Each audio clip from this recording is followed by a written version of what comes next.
সবাই ভালো আছে? আপনারা এত কষ্ট করে এত শত ব্যস্ততার মাঝখানে আমাকে সময় দিয়েছেন, আমার কথা শুনে আসছেন, সেজন্য আপনাদের প্রতি আমার আন্তরিক ধন্যবাদ। শাসক রুকুনুজ্জামান সরকার নাম শুনেছে? তাই আচ্ছা, আপনারা কি তার দ্বারা কোনো উপকৃত হয়েছে?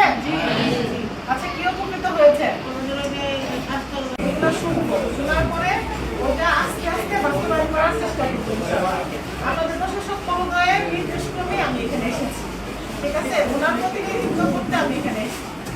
আর আপনাদের যার যা প্রবলেম আছে এগুলো তো মানে শুনবোই, তারপরে আপনাদের যদি অন্য কোনো চাহিদাও থাকে, অন্য কোনো কথাও থাকে, সেটাও আপনারা আমার সাথে শেয়ার করবেন। আর আমাকে যদি নাও পান, আপনাদের এখানে লিডার আছে, ওদের সাথে শেয়ার করবেন। বাইরে আমাদের সমাজকর্মীর হালিমা আছে, সেটাও বলতে পারবেন ম্যাডামের সাথে।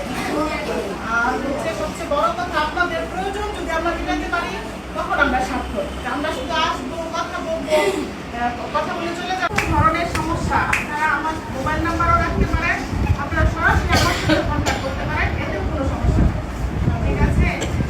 সব আমি এইভাবে বলবো যে আপনারা আপনাদের সার্বিক সহযোগিতা, আপনাদের আমাদের প্রয়োজন আছে, আবার আমাদেরকেও আপনাদের প্রয়োজন। সেজন্য আপনাদের সর্বাত্মক সহযোগিতা কামনা করছি যে আপনারা আমাদেরকে সহযোগিতা করবেন, এবং আপনাদের সহযোগিতার হাত ধরে আমরা এই ময়মনসিংহ সিটি কর্পোরেশনকে অনেক সুন্দরভাবে সুশৃঙ্খলভাবে এগিয়ে নিয়ে যেতে পারবো। সেজন্য আপনাদের দোয়া এবং সহযোগিতা প্রত্যাশা করছি।